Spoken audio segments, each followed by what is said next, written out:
বাবুই পাখিরে ডাকি বলিছে চড়াই, কুড়ে ঘরে থেকে করো শিল্পের বড়াই। যদিও বাবুই পাখি, চড়ুই পাখি বাবুই পাখিকে এটা বলেছে, আসলে শিল্পের বড়াই করার মতো। এই যে চতুর্দিক থেকে পাতাগুলি ছিঁড়ে এনে যে বাসা বাবুই পাখি বানালো, আগেই কোন সুবহানাল্লাহ। এই বাসা শুধু বাসা নয়, এর মধ্যে বেডরুম আছে, এর মধ্যে ডাইনিং রুম আছে, মাস্টার বেডরুম আছে, শুধু টয়লেট নাই। নিচ দিয়ে ঢুকবে, আবার ব্যাকডোর দিয়ে নিচের থেকে আক্রান্ত হলে ব্যাকডোর দিয়ে পালাবার ব্যবস্থাও আছে। এই বাসার ভেতরে কোন বিদ্যুৎ লাইন পিডিপি বা আরইবি কেউ লাইন দেয় নাই, ফলে বেচারা অন্ধকারে তারা স্বামী স্ত্রী কনজুগাল লাইফ লিড করবে কি করে। সেজন্য ওর মাথার মধ্যে আল্লাহ এমন বুদ্ধি দিলেন, কিছু কাদা এনে বাসার ভেতরে কাদা লাগিয়ে জোনাকি পোকা 5-6টা ধরে এনে মাথা ভিতরে ঢুকায়া পাছা বাইর করে দিয়ে রেখেছে। অটোমেটিক জিরো পাওয়ারের বাল্ব তৈরি হয়ে গেছে।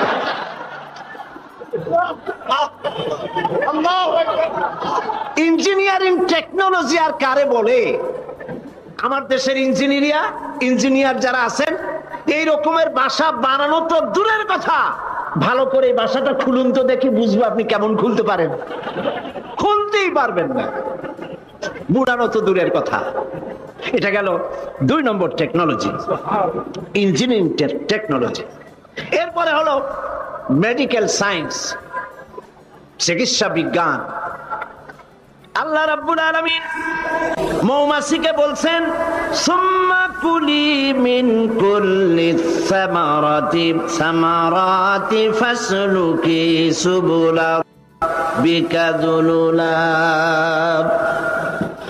সব রকমের ফুল থেকে মধু চুষে নাও আর তোমার রবের নির্ধারিত পথে চলতে থাকো। সব রকমের ফুল থেকে মধু আহরণ করে মৌমাছি আহরণ করে এক জায়গায় রাখলো, পয়জন হলো না। এটা মানুষের জন্য সেবা হয়ে গেল। আর মধু কখনো নষ্ট হয় না, কখনো পচে না। মধু যদি পিওর থাকে, ওর ভিতরে যদি আপনি কিছু না মিশান, বছরের পর বছর মধুর পিওর থাকবে, নষ্ট হবে না। আলহামদুলিল্লাহ। ঔষধের পচন ক্রিয়া নষ্ট করার জন্য অ্যালকোহল ব্যবহার করা হয়। বিজ্ঞানীরা আবিষ্কার করেছেন অ্যালকোহলের কোনো প্রয়োজন নাই, বরং অ্যালকোহলের পরিবর্তে হালাল মধু ব্যবহার করলেই ঔষধের পচন ক্রিয়া নষ্ট হতে পারে। আল্লাহ পাক বলেছেন, ফিহে শিফাউল লিন্নাস, এর মধ্যে রয়েছে মানব গোষ্ঠীর জন্য সেবা, রোগের প্রতিষেধক। সুবহানাল্লাহ বিহামদিহি। এটা হলো মেডিকেল সায়েন্স। চতুর্দিক থেকে মধু সংগ্রহ করে একত্রিত করছে, পয়জন হচ্ছে না, এটা তার জন্য, মানুষের জন্য সেবা হয়ে যাচ্ছে। 4র্থ নম্বরে মৌমাছির কাছে যে বিজ্ঞান শিখবেন সেটা হলো মেরিন বায়োলজি। আল্লাহ পাক বলছেন, ফুল থেকে মধু আহরণের জন্য তুমি চলে যাও, কিন্তু রাস্তা ভুলে যেও না, রাস্তা ভুলে যেও না। একটা মৌমাছি তার বাসা থেকে, এগুলো নিয়ে যারা রিসার্চ করেছেন, প্রাণীতত্ত্ববিদরা বলেছেন, মৌমাছি ফুল থেকে মধু গ্রহণ করার জন্য নিজের বাসা থেকে 10 মাইল পর্যন্ত দূরে চলে যায়। আপনারা কোনোদিন দেখেছেন কোন মৌমাছি আপনার ঘরে এসে পথ খুঁজতেছে, বাবা বাসা হারাইছি, যাবো কোন পথে? তালাশ করছে কখনো? আল্লাহ পাক বলছেন, তুমি যাবে ফুল থেকে মধু আহরণ করার জন্য, রাস্তা ভুলে যেও না। সুবহানাল্লাহ বিহামদিহি। সমুদ্রের ভিতরে নাবিকেরা যখন জাহাজ চালায়, ইনল্যান্ড রিভার লাইনে, আমাদের দেশীয় নদীগুলিতে স্টিমার যখন থাকে, সামনে সার্চ লাইট থাকে, কিন্তু সমুদ্রে শিপগুলি, এদের কোনো সার্চ লাইটের দরকার নাই। সার্চ লাইট জ্বালাই দেখবে কি? পানি আর পানি, কি দেখবে? সেই জন্য তাদের জন্য প্রয়োজন হচ্ছে একটা মানচিত্র আর একটা কম্পাস। কম্পাস, মানচিত্র, রাডার, এগুলিকে ফলো করে স্টিমার, শিপগুলি মহাসমুদ্রের ভেতর দিয়ে চলে, পথ হারায় না। এবার আপনি বলেন, মৌমাছি নিজের মৌচাক, এই চট্টগ্রাম কলেজের কার্নিসের নিচে তার বাসা, মধু আহরণ করার জন্য চলে গেল। এখান থেকে 10 মাইল কদ্দূর? বদ্দারহাট নাকি? হাটহাজারি। হাটহাজারি গেছে মধু আনতে, ওর কাছে কোনো কম্পাস ছিল, কোনো মানচিত্র ছিল? কোনো মানচিত্র, কোনো কম্পাস নাই। চলে গিয়েছে মৌ আনতে, আর ঠিক সেখান থেকে মধু মুখে করে এনে আবার জায়গায় পৌঁছে গিয়েছে। সুবহানাল্লাহ। হে মানুষ, তুমি কোনটা দিয়ে আল্লাহর সাথে, তুমি কি দিয়ে নিজের বড়াই করো? কোন ক্ষেত্রেই মানুষের বড়াই নয়, সমস্ত শ্রেষ্ঠত্ব, বিরাটত্ব, মহানত্ব সবটাই আল্লাহ রাব্বুল আলামিনের জন্য। জোরে সরে বলেন আল্লাহু আকবার। মানুষকে আল্লাহ পাক এই জ্ঞান দান করেছেন। আল্লাহ রাব্বুল আলামিন বলেন, মানুষের সব অসহায়ত্ব সামনে রেখে আল্লাহ পাক আরো বলেন, আফারাআইতুমুল মাআল্লাযী তাশরাবুন আনতুম আনজালতুমুহু মিনাল মুজনি আম নাহনুল মুনজিলুন। এই যে তোমরা পানি পান করো, এই পানি আকাশ থেকে নাজিল করে, তুমি করো না আমি করি? প্রশ্ন কিন্তু আমার, প্রশ্ন কার বলেন সবাই? এই যে পানি পান করো, এই পানি আকাশ থেকে কে নাজিল করে? তুমি করো না আমি করি? এই পানি আল্লাহ কোত্থেকে নিলেন? সমুদ্রের পানিগুলিকে বাষ্পীয় আকারে উত্থিত করে মেঘমালায় পরিণত করে সেই নোনা পানিগুলিকে এর লবণাক্ততা দূর করে আল্লাহ পানিটা যে না করলেন, সেটা কি লোনা না মিষ্টি? আল্লাহ ইচ্ছা করলে পৃথিবীর সমস্ত পানিগুলিকে শুকায় দিতে পারেন। সেই পানি আবার কে এনে দিতে পারেন আমাদের সামনে? আল্লাহ পাক পারেন। সুতরাং আল্লাহ পাক মানুষের অসহায়ত্ব দেখাচ্ছেন, তুমি আসলে অসহায়, যা কিছু পেয়েছো সব আমি তোমাকে দান করেছি। আল্লাহ পাক বলেন, লাউ নাশাউ জাআলনাহু উজাজান ফালাউলা তাশকুরুন।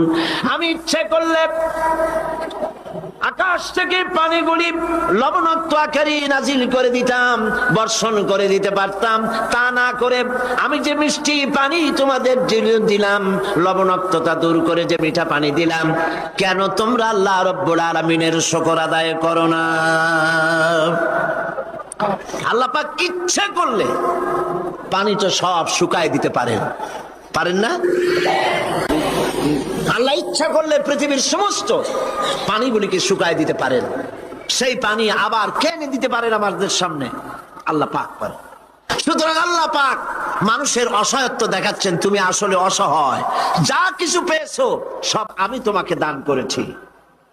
এই জন্যে ফাসাব্বিহ বিসমি রাব্বিকাল আযীম, ওই আল্লাহ পাকের বড়ত্ব, তার তাসবিহ তোমরা ঘোষণা করো। সবাই পড়েন সুবহানা রাব্বিয়াল আযীম। তুমি কত অসহায়, খুব মাতব্বরি করো, কিন্তু সমুদ্রে যাও তো। সমুদ্রে যখন মানুষ যায়, ওয়াইযা গাশিয়াহুম মাওজু কাযুলাল, যখন সমুদ্রের ভিতরে বিরাট তরঙ্গমালার ভিতরে মানুষ যখন পড়ে যায়, আল্লাহ পাক বলেন, দল্লা মান তাদউনা ইল্লা ইয়াহু। যখন সমুদ্রের ভিতরে তুফানে পড়ে যায়, তখন আল্লাহ ছাড়া সবাইকে তারা ভুলে যায়।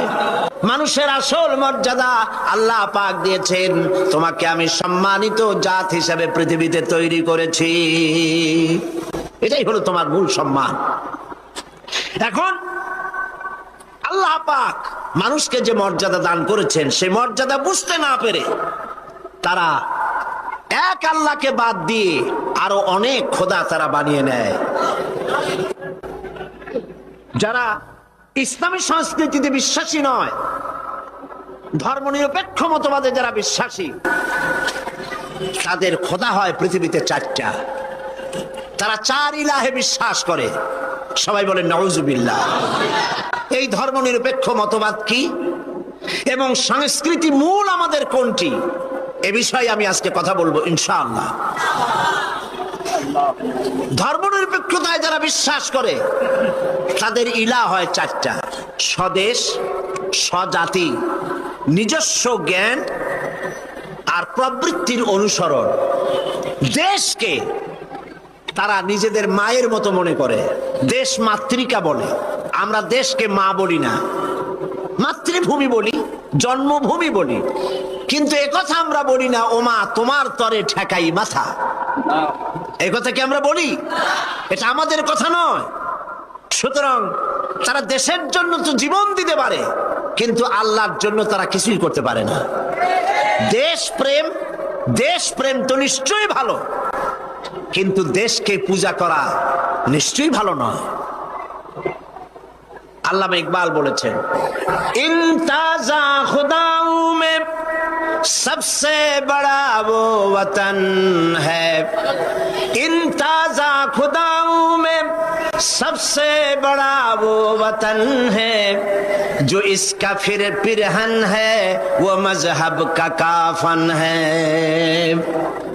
এই চার খোদার মধ্যে তাদের বড় খোদা হলো, তাজা খোদা হলো নিজেদের স্বদেশ। স্বদেশের জন্য সবই করতে পারে, কিন্তু এই দেশটি যিনি দিলেন তার জন্য একটা সেজদা দিতেও রাজি নয়।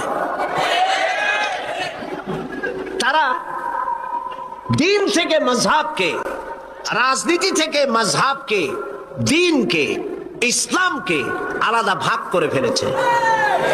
বিশ্বকবি এর জন্য বলেছেন, কওম মজহব সে হ্যায় মজহব জু नहीं तुम भी नहीं,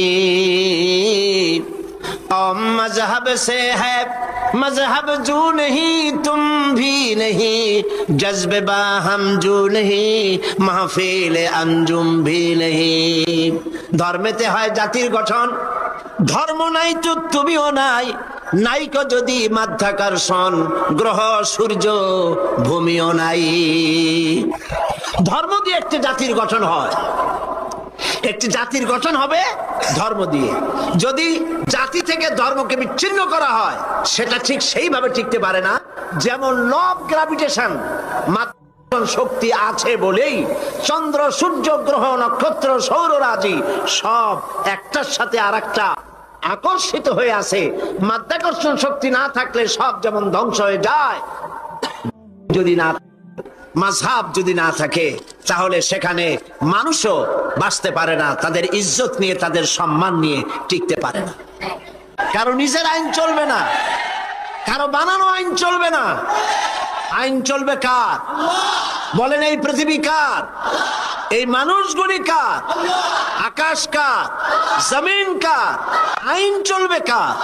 একমাত্র আল্লাহ পাকের আইন দিয়েই পৃথিবীতে শান্তি প্রতিষ্ঠা হতে পারে।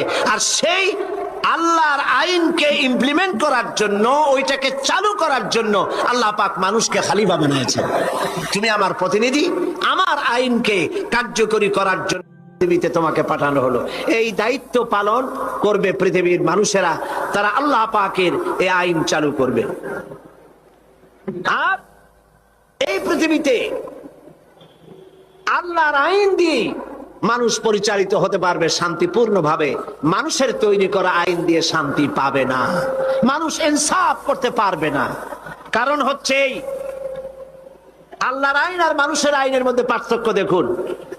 আপনি যদি কাউকে, এই চট্টগ্রাম শহরের কাউকে যদি আপনি 50,000 কমলা দিলেন, এই কথা বলে যেই কমলাগুলি চট্টগ্রাম শহরের 8 বছরের নিচে বাচ্চাদেরকে একটা একটা করে আপনি বিতরণ করবেন, এই কথা বলে যখন তাকে যাওয়া হলো, তিনি যখন এই কমলাগুলি বিতরণ করতে যাবেন, তখন দেখলেন যে এই ছেলেদের মধ্যে তার নিজের ছেলে আছে, তার ছেলে আছে, তার ভাইয়ের ছেলে আছে। এইটা যখন দেখবেন, তখন অন্যের ছেলের চাইতে নিজের ছেলেকে, বোনের ছেলেকে 2-4টা বেশি দিতে ইচ্ছে করবে নাকি? করবে কিনা? সামান্য কমলা বিতরণ করতে গিয়ে যদি এই রকমের পক্ষপাতিত্ব, দলীয়করণ, আত্মীয়করণ ইত্যাদি করতে যদি ইচ্ছে করে, তাহলে এমন লোকদের হাতে আইন তৈরি করতে দিলে তারা তো সমস্ত মানুষের উপরে ইনসাফ কিছুদিন করতে পারবে না। সেই জন্য আল্লাহ রাব্বুল আলামিন আইন তৈরি করার দায়িত্ব নিজেই নিয়েছেন। আইন আল্লাহ পাকের, সে আইনের কিতাবের নামই হচ্ছে কোরআন। এই আলোচনার দ্বারা বোঝা গেল ইসলামী সংস্কৃতির মূল প্রতিপাদ্য হচ্ছে জীবনের সকল ক্ষেত্রে আইন চলবে আল্লাহ পাকের, গান বাজনাই শুধু সংস্কৃতি নয়, সংস্কৃতি হচ্ছে জীবনের আচার অনুষ্ঠান, সবকিছু। একটি জাতির বেঁচে থাকার প্রাণ শক্তি তার সংস্কৃতি। এরা এরা এরা কি করলো দেখেন, বর্ষবরণে আমরা আপত্তি করি না। আপনি বছরের প্রথম দিন আল্লাহ আল্লাহ করবেন, অসুবিধা কি? আপনি মোনাজাত করেন, আয় আল্লাহ বিগত বছরে যত গুনাহ করছি, এই যে পয়লা বৈশাখ আসতেছে না, আপনি বলেন আল্লাহ এই গত বছর যত গুনাহ করেছি মাফ করে দাও, আগামী বছরটা নতুন বছরটা আমার জন্য ভালো করো। এই ধরনের দোয়া করলে ভালো হইতো না? আচ্ছা, তা না করা হলো, মঙ্গল প্রদীপ জ্বালানো হলো, রাখি বন্ধন বাঁধা হলো, উলুধ্বনি দেওয়া হলো, কপালে তিলক পরা হলো, মেয়েদের গালে যুবক ছেলেরা উল্কি আঁকায় দিল। এটা কি আমার সংস্কৃতি? বলেন, এটা আমার সংস্কৃতি? প্রিয় ভাই সব, অপসংস্কৃতি। বিশ্ব ভালোবাসা দিবস। আচ্ছা, আপনারা বলেন, বিশ্ব ভালোবাসা দিবস, বিশ্ব ভালোবাসা দিবস উদযাপন করা শুরু করেছে। বিশ্ব ভালোবাসা দিবস পালনের মুসলমানের কোনো দরকার নাই। আচ্ছা, কেন নাই? আপনারা তো আন্দাজই কইলেন, ঠিক নাই। কেন নাই? এই জন্য ইসলামের জন্মই হয়েছে ভালোবাসা দিয়া। সুবহানাল্লাহ। আল্লাহ পাকের নবী বলেছেন, আদ-দীন ওয়ান নাসিহা, দিন হলো ভালোবাসা, কল্যাণ কামনা করা। মাকে কতটুকুন ভালোবাসতে হবে, পিতাকে কতটুকুন ভালোবাসতে হবে, স্ত্রীকে কিভাবে ভালোবাসতে হবে, সন্তানকে কেমনে ভালোবাসতে হবে, এই ভালোবাসা শিখিয়েছে ইসলাম। ইসলামের প্রতিটি দিন ভালোবাসা। যাদের জীবনে কোনো ভালোবাসা নাই, বছরে তাদের জন্যই একবার ভালোবাসা প্রয়োজন হয়, একদিনের জন্য হলেও। যারা সারা বছরে পান্তা ভাত খায় না, অন্তত একদিনের জন্য হলেও রমনা বটমূলে গিয়ে এক থাল পান্তা খাওয়া তাদের জন্যই জরুরি। বন্ধুগণ, এর নাম সংস্কৃতি নয়, এর নাম অপসংস্কৃতি। এর নাম কি? অপসংস্কৃতি।